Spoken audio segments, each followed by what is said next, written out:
सभी का स्वागत है एनडीटीवी राजस्थान पर और मैं हूं आपके साथ शुभेंदु सिंह।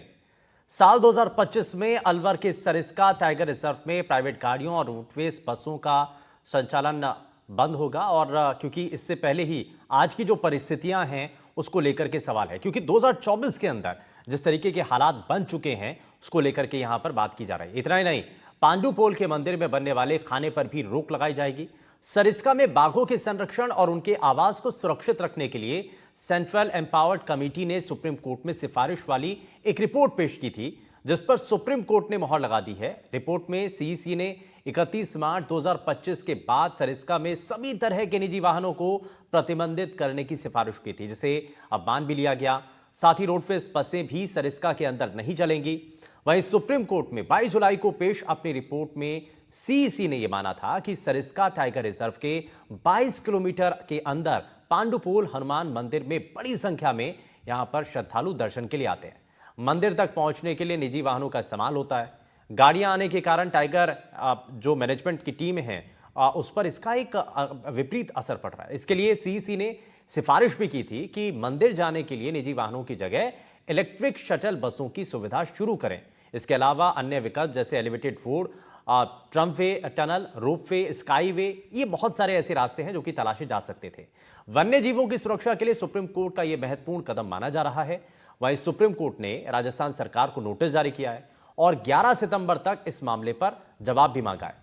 जस्टिस बीआर गवई, केवी विश्वनाथन, संदीप मेहता की पीठ ने यह आदेश दिया है। वहीं मामले की अगली सुनवाई अब 20 सितंबर को होगी और आज का मुद्दा में हम इसी मुद्दे पर चर्चा करेंगे और सरिस्का में आखिर क्यों सहमे है टाइगर, वाहनों की आवाजाही से कितना असर पड़ रहा है और बफर जोन में कौन कर रहा है निर्माण, बाघों की सेहत को कितना नुकसान पहुंच रहा है और अब क्या क्या कदम उठाए जाने चाहिए। चर्चा से पहले हमारे संवाददाता मुदित गौड़ की एक रिपोर्ट आपको दिखाते हैं। उसके बाद हमारे साथ इस कार्यक्रम में कुछ खास मेहमान भी कार्यक्रम में जुड़ रहे हैं, उनसे भी आपको मिलवाएंगे और साथ ही साथ इस पूरे मामले को लेकर के चर्चा भी करेंगे। लेकिन सबसे पहले मुदित गौड़ की एक रिपोर्ट। सरिस्का बाग परियोजना को लेकर के अब सुप्रीम कोर्ट भी सख्त नजर आ रहा है। अभी हाल ही में सुप्रीम कोर्ट द्वारा सीईसी की दी गई सिफारिशों को लेकर के अब पांडुपोल को लेकर भी दिशा निर्देश जारी किए गए हैं, जिसमें मार्च 2025 तक का समय राज्य सरकार को दिया गया है, जिसमें साफ शब्दों में कहा गया है कि निजी वाहनों पर रोक लगेगी और इलेक्ट्रिक बसें ही केवल पांडुपोल तक संचालित होंगी। सरिस्का में करीब 22 किलोमीटर के दायरे में वन्य क्षेत्र जो है, वहां से निजी वाहनों का जो आवागमन है उसको कहीं ना कहीं प्रतिबंधित करने के लिए लेकर के पूर्व में भी सरकार द्वारा इसी बजट में रखा गया था, लेकिन बजट के बाद तुरंत प्रभाव से ही सीईसी की जो सिफारिशें थी उन पर सुप्रीम कोर्ट ने भी मोहर लगा दी है। जिसके बाद अब पांडुपोल जाने वाले श्रद्धालुओं को लेकर के भी इस बात की चिंताएं हैं कि वो श्रद्धालु किस तरह वहां तक पहुंचेंगे, लेकिन उसकी व्यवस्थाएं भी अब सरकार को करना जिम्मेदारी रहेगी। और सुप्रीम कोर्ट द्वारा जो गाइडलाइन दी गई है उन गाइडलाइनों की पालना मार्च 2025 तक संपूर्ण करनी भी अब सरिस्का की जिम्मेदारी होगी, जिससे अब कहीं भी धार्मिक भावनाओं को आघात ना हो और वन्य जीव भी सुरक्षित रहें, इसको लेकर के दिशा निर्देश जारी हुए हैं। अलवर से मुदित गौड़, एनडीटीवी।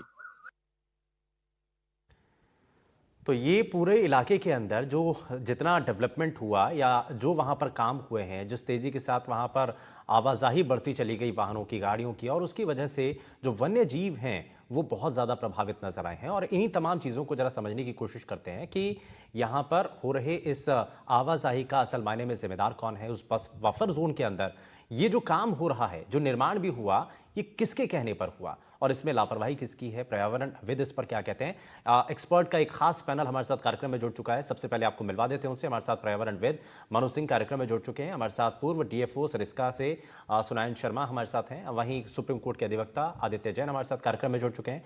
वहीं पूर्व डीएफओ भगवान सिंह नाथावत हमारे साथ कार्यक्रम में है और हमारे संवाददाता मुदित गौड़ भी हमारे साथ जुड़ चुके हैं। सभी का बहुत स्वागत है। लेकिन सबसे पहले जरा मुदित का एक रिएक्शन इस पर लेता हूं। मुदित, अभी तक की स्थिति क्या है, क्योंकि आवाजाही बहुत ज्यादा हुई और इस पर स्वतः संज्ञान लेते हुए जब कोर्ट ने इस पर ये तीखी टिप्पणी की है और साथ ही बताया है कि आपको इसमें वैकल्पिक व्यवस्थाएं भी आपको तय करनी चाहिए, धार्मिक भावनाएं भी आहत ना हो और वन्य जीवों के जो जीवन है उस पर भी इसका असर ना पड़े, दोनों के लिए समाधान के रास्ते हैं।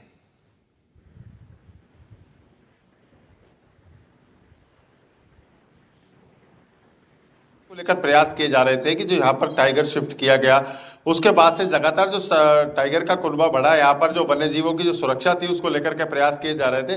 लेकिन शुरुआत में ग्रामीणों के भी आंदोलन रहे, ग्रामीणों की कुछ मांगे रही, लेकिन अब धीरे धीरे जैसे जैसे यहाँ पर सरिस्का में, टाइगर में बाघों ने अपने आप को विचरण में और यहाँ पर अपने आप को स्थापित कर लिया है, उसके बाद से अब सभी कमेटियां ये चाहती हैं कि कैसे भी इस वन क्षेत्र को बचाया जाए, टाइगर को बचाया जाए, तो उसको लेकर के प्रयास किए जा रहे हैं। लेकिन अभी हाल से ही अगर बात की जाए, 2008 में टाइगर शिफ्ट हुआ था, उसके बाद से ही यहाँ पर पर्यटकों की संख्या बढ़ी, उसके बाद श्रद्धालुओं की संख्या बढ़ती जा रही है। तो पांडुपोल एक जो क्षेत्र है जहाँ पर मंगलवार और शनिवार, पहले तो ये लगातार 7 दिन यहाँ पर ट्रैफिक चलता था, लेकिन उसको मंगलवार और शनिवार किया गया।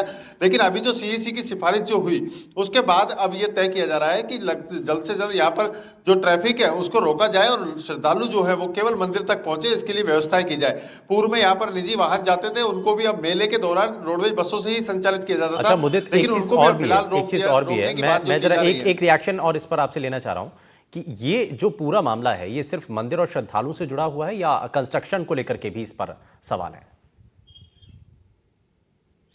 जी बिल्कुल, अभी हाल ही में जो आदेश जो सुप्रीम कोर्ट के आए थे उसमें सरिस्का क्षेत्र में माइनिंग पे भी रोक लगाई गई है और जो अवैध निर्माण कुछ जो जंगल क्षेत्र में हो रहे थे उन पर भी रोक लगाई गई। लेकिन अभी जो हाल ही में होटल्स जो हैं उन पर भी ये मामला चल रहा है। एनजीटी के द्वारा जो आदेश आए हैं उसके बाद होटल्स की भी जांच की जा रही, किन एनओसी के तहत ये चल रहे हैं, क्या उसका दायरा रहेगा, किन दायरों में वो आएंगे। हाँ ठीक है, बहुत शुक्रिया मुदित इस पर जानकारी देने के लिए।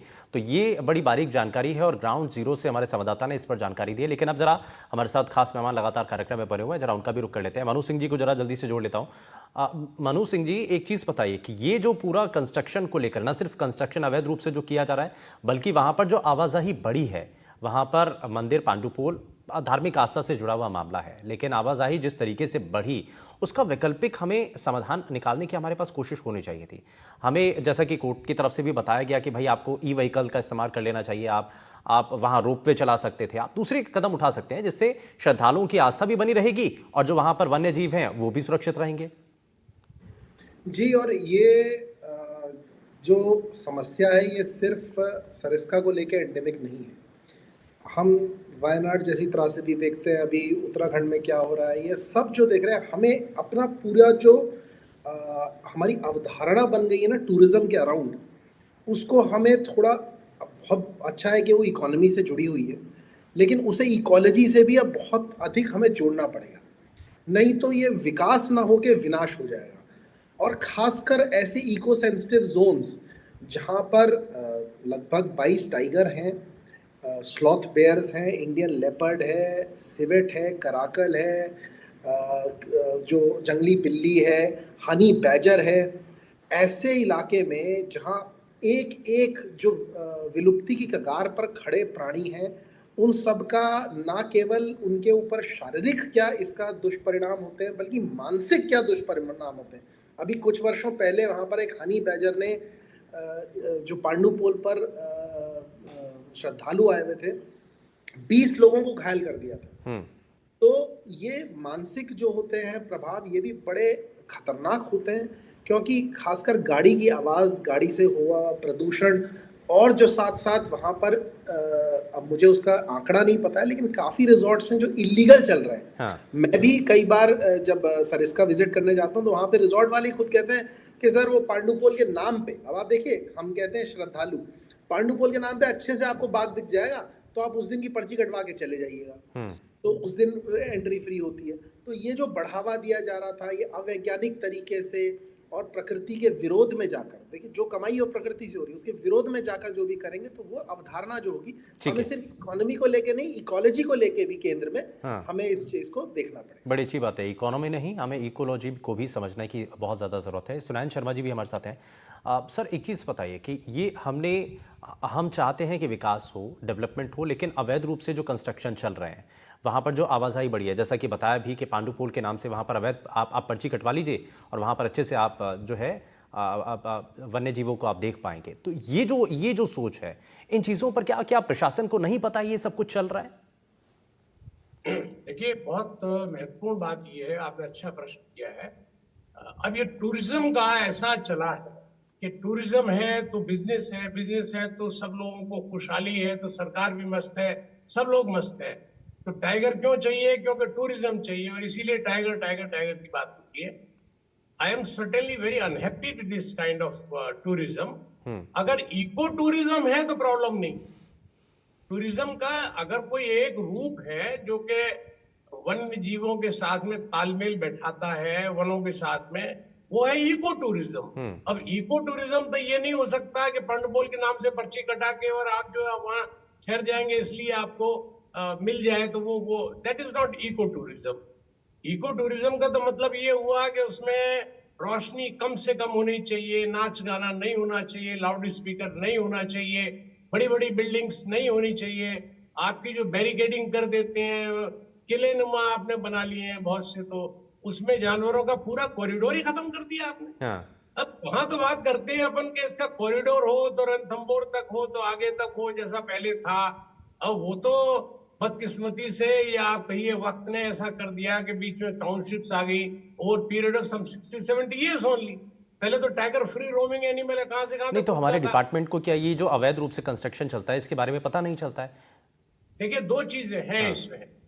एक तो अवैध का मतलब हुआ कि अगर फॉरेस्ट एरिया के अंदर है तो वो एक अवैध हुआ, ठीक है। तो उसको तो फॉरेस्ट डिपार्टमेंट को उसमें नेचुरली कंटेन करना चाहिए। और मेरी जानकारी में नहीं है कि फॉरेस्ट के अंदर के एरिया में कोई रिजोर्ट चल रहे हैं, हो सकते हैं कोई हो, लेकिन मेरी जानकारी में नहीं है। लेकिन एक है उसका बफर एरिया, हाँ। जो बाहर का एरिया, बफर में फॉरेस्ट एरिया भी होता है, रेवेन्यू एरिया भी होता है। ठीक है। तो जो रेवेन्यू एरिया, तो नेचुरल रेवेन्यू अथॉरिटीज रोकेंगी उसको।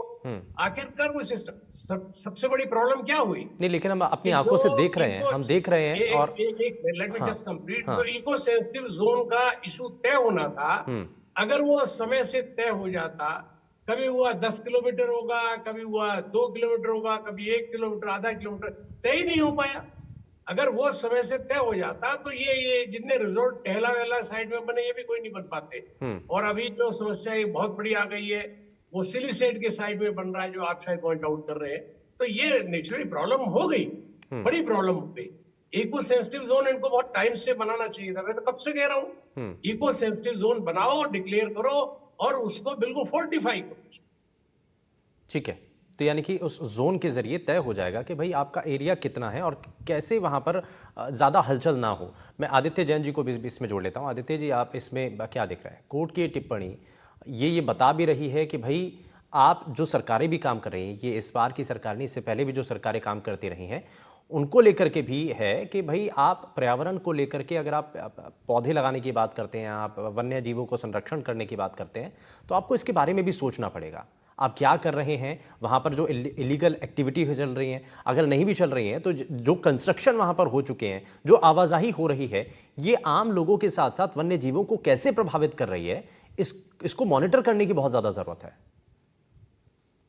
जी बिल्कुल आपने सही कहा कि जो आवाजाही हो रही है, जो लीगल एक्टिविटीज हो रही हैं, उनको मॉनिटर करने की जरूरत बहुत ज्यादा है।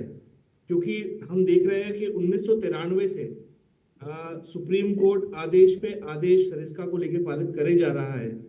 जब पहला मामला सुप्रीम कोर्ट में गया तरुण भारत संघ की ओर से, उसके बाद पवन जैन जी की ओर से, तब से इलीगल माइनिंग एक्टिविटीज चलती आ रही है सुप्रीम कोर्ट में।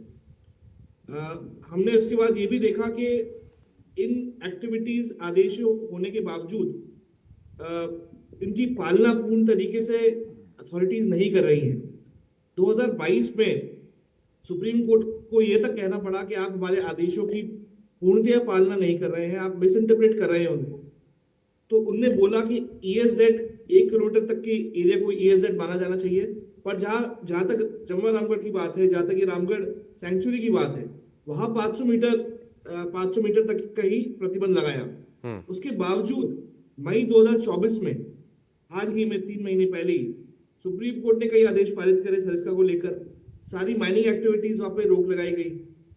माइनिंग एक्टिविटीज रोक लगाने के बावजूद भी अभी तक कई जगह माइनिंग एक्टिविटीज हो रही हैं, क्योंकि वो एरिया जो है वो बहुत रिच है कॉपर में, लाइमस्टोन में, मार्बल्स में और कई सारे तरीके की मिनरल्स में। तो वो एक तरीके से बिजनेस रैकेट जो है, जो सैंड माफिया है, जो माइनिंग माफिया है, उनका पूर्णतया हाथ है इसमें। और अथॉरिटीज इसका भी इसमें कह सकते हैं कि हाथ है, क्योंकि 30 साल से जब कोर्ट्स ऑर्डर करती जा रही हैं, उसके बावजूद पालना नहीं हो रही, पालना हो रही है तो पूरी तरीके से नहीं हो रही। सीईसी बन चुकी है, एक्सपर्ट कमेटी बन चुकी है। सीईसी को ये तक कहना पड़ा सुप्रीम कोर्ट में कि पांडुपोल में आप व्हीकुलर ट्रैफिक बंद कर दीजिए, इलेक्ट्रिक शटल्स वहां पे चला दीजिए। अब इलेक्ट्रिक शटल चलाने से क्या होगा? लोग नहीं आएंगे, पोल्यूशन नहीं होगा, वो एक अच्छा स्टेप है। पर मेन जो इशू है वो तो माइनिंग का है, जहां पे रिजॉर्ट्स, होटल्स और बिजनेस एक्टिविटीज वहां पे पनप रही हैं, उन पे रोक कौन लगाएगा? हाँ। उन पे रोक लगाने के लिए सरकार को ही कदम उठाने पड़ेंगे। कोर्ट आदेश दे रही है, कोर्ट ने कमेटी बना दी है, उन आदेशों की पालना करवाना ये सरकार का काम है। अब अगली सुनवाई होगी सितंबर में, तब देखते हैं सरकार का रवैया क्या रहता है। ठीक है, यानी कि इसमें सिर्फ एक एंगल जिसको लेकर के चर्चा हो रही है, सिर्फ उतना ही नहीं है, बाकी इसमें माइनिंग का भी बहुत बड़ा एंगल है जिसको हम अभी तक नज़रअंदाज करते आ रहे हैं और इस पर शायद किसी का ध्यान नहीं है, और अगर ध्यान है तो इस पर क्यों नहीं एक्शन हो रहा है, सवाल यही है। मैं इसमें मनु सिंह जी को एक बार फिर से जोड़ देता हूँ। मनु जी, हम क्योंकि हमने इकोसिस्टम को लेकर के बात करनी है, इकोनॉमी को बूस्ट करना है, वो ठीक है, लेकिन हमें अपना जो इकोसिस्टम है उसको भी मजबूत करके रखना है। इसके लिए सिर्फ हमें आवाजाही जिसको लेकर के सिर्फ चर्चा हो रही है, उसके साथ साथ जो माइनिंग हो रही है, ये एक बड़ा मामला है, क्योंकि इसमें रेवेन्यू भी मिल रहा है, और अगर अवैध रूप से हो रही है तो ये अपने आप में एक बड़ा मुद्दा है। क्यों नहीं इस पर एक्शन होता है? और इससे वन्य जीवों को तो बड़ा असर पड़ता है। कहा जाता है कि जो हाथी, और खास करके अगर आप छत्तीसगढ़ की साइड चले जाइए, तेलंगाना की तरफ चले जाइए, वहां पर तो हाथी अपना रास्ता भूल चुके हैं, वो शहरी इलाकों के अंदर घुसते चले जा रहे हैं। वो कारण यही है कि वहाँ माइनिंग होती है, रास्ता भटक जाते हैं हाथी, और फिर वो शहरों की तरफ मूव कर जाते हैं, वहाँ पर लोगों को नुकसान पहुँचता है।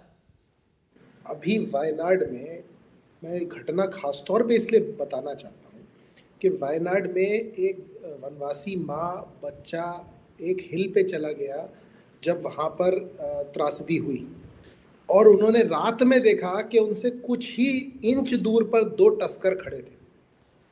तो आप ये देखिए, जानवर की बुद्धि देखिए आप। और 36 घंटे वो माँ बच्चा वहां पर रहे। तस्करों ने नुकसान पहुंचाना तो दूर, इस तरह की दीवार बना दी कि ज्यादा जो बारिश है वो दोनों माँ और नवजात शिशु पर ना आए। जानवर इतना सोच रहा है। और हम बात करते हैं, देखिए हमें ना, अभी आपने धर्म की बात भी इसमें करी, मैं बड़ा चौंक जाता हूं कि हम सनातनी होकर भी ये बात कर रहे हैं, जहां 4 आश्रमों में से 3 आश्रम जो हैं वो वन पे निर्भर थे, जहां पे हम वसुदेव कुटुंबकम की, मनुष्येव कुटुंबकम की बात नहीं करते, हम वसुदेव कुटुंबकम की बात करते हैं। ऐसे में माइनिंग वहां पे तो अलाउड ही नहीं है। अरावली तो पूरा एक इको जोन है। पूरे अरावली पे कई बार सुप्रीम कोर्ट ने बोला है ब्लैंकेट बैन लगाने को, लेकिन जैसे हमारे मित्र भी कह रहे थे, आदेश देना तो आसान होता है, उसका अनुपालन सरकार के हाथ में होता है। वो अनुपालना में बहुत कमी है।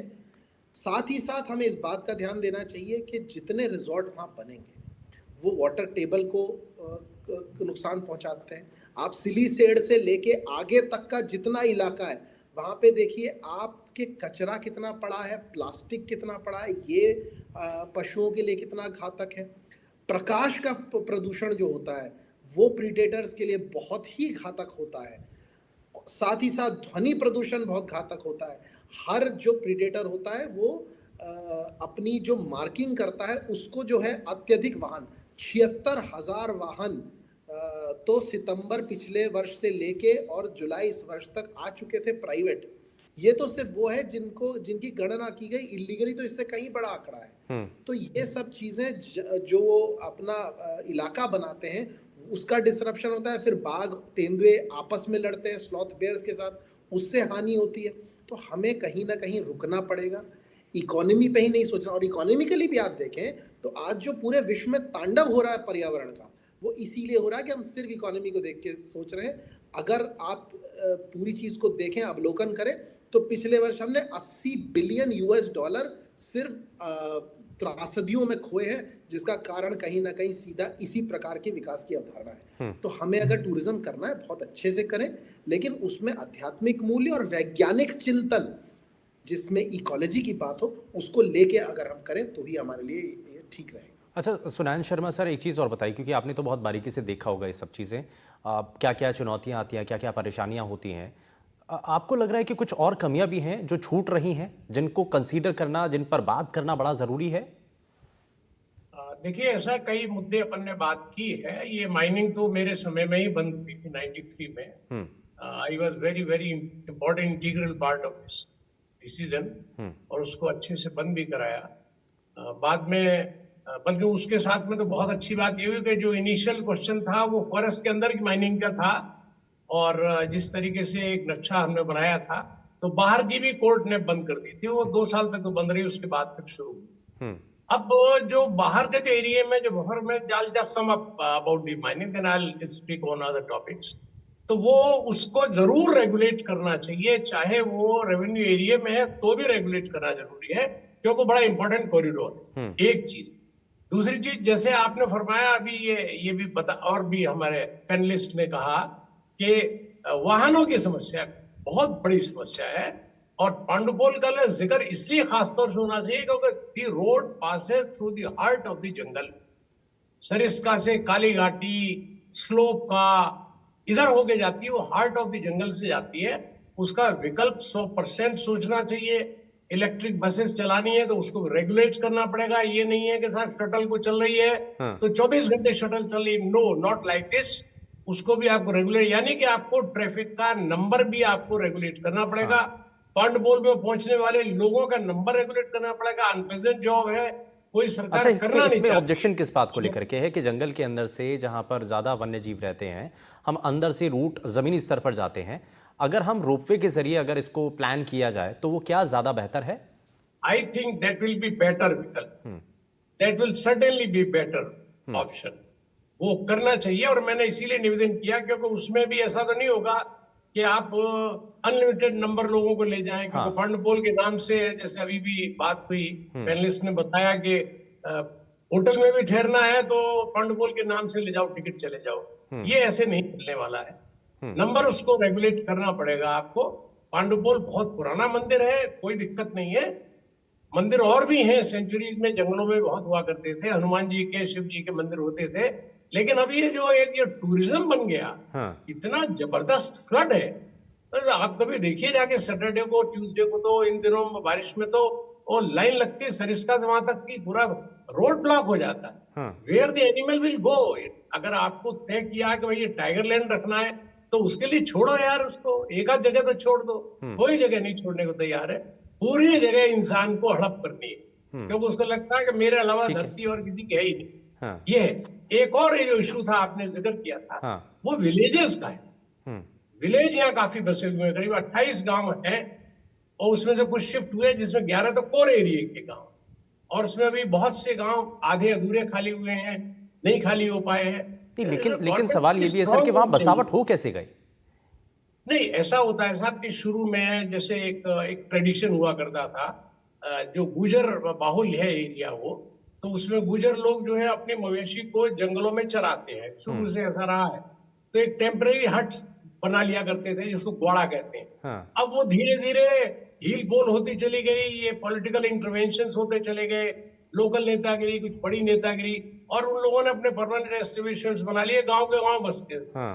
अब वो whatever it is, they have to go. और सरकार ने शुरू भी किया, योजना भी बनी है, लेकिन उसके एग्जीक्यूशन के लिए आपको स्टाफ सही चाहिए, डेडिकेटेड टीम चाहिए, उनको भी सुविधाएं चाहिए। ऐसा नहीं कि निग्लेक्टेड, रिजेक्टेड, सबसे थर्ड क्लास स्टाफ वहां लगा दे, जो 4 दिन भी नहीं रुकना चाहता, भाग जाता है। अच्छा, एक इस पूरे मामले को लेकर के एक बात और इसमें सामने आती है सुनैन शर्मा जी, कि वहां पर ना कमी बहुत है, स्टाफ की बहुत कमी है। अब उसको रेगुलेट करने, आप काम करेंगे तो उसके लिए आपको लोग चाहिए, वहाँ पर अपॉइंटमेंट नहीं होती हैं, वहाँ ज्वाइनिंग नहीं करवाई जाती हैं, है ना, मतलब भर्तियाँ नहीं होती हैं, तो ये भी एक बड़ा इशू है। आप बिल्कुल सही कह रहे हैं, और ये बहुत दिन से चल रहा है। ये बहुत बड़ी बड़ी है। सरकार तो लिप सर्विस करती है, सरकार दिखाना चाहती है कि साहब हम तो वनों के लिए बड़े प्रेमी हैं, वन्य जीव की, इकोसिस्टम की बातें हैं, लेकिन ग्राउंड पे क्या है? ग्राउंड पे स्टाफ तक नहीं है। आपका कोई क्या बजट एलोकेशन है फॉरेस्ट के लिए, वाइल्ड लाइफ के लिए? जो मेरे